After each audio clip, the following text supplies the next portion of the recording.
Almighty DTC Part 3. Let's talk about it.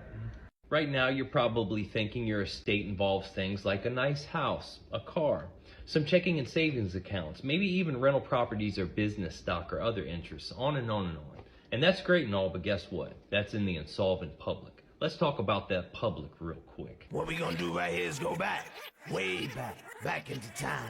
In 1789, that's when the states approved the Constitution for the United States of America. And the purpose of the Constitution was to provide security for the debts of the nation. Since the states signed the Constitution, the states promised to pay the debts for the national government. So when it was due in 1933, that's when FDR sworn in as president and told all of the governors of the states that they had to bring all of the states' assets to Washington, D.C. to turn them over to the federal government to help them discharge their international debts and liabilities. FDR then declared the United States was insolvent and going off the gold standard. I bet they didn't teach you that in school. Nor did they teach you that anything that is registered and recorded in any state or county registrar constitutes titles to property that was turned over to the state.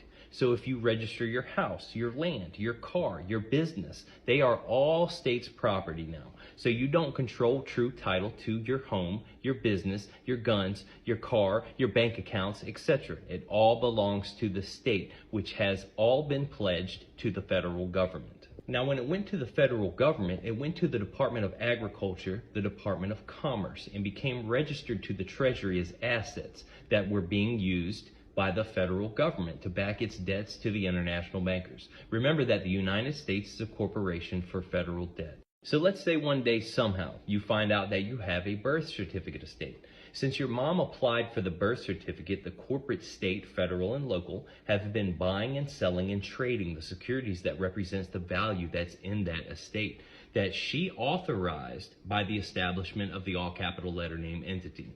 But the bulk majority of those assets are actually held in private that you are not even aware of. The DTC holds all of the original securities that are in that estate. So now that all of your assets were turned into securities and registered in the District of Columbia, the DTCC, an NGO, has been hired to take all of those securities and hold them into accounts for the government to use as surety for its debts.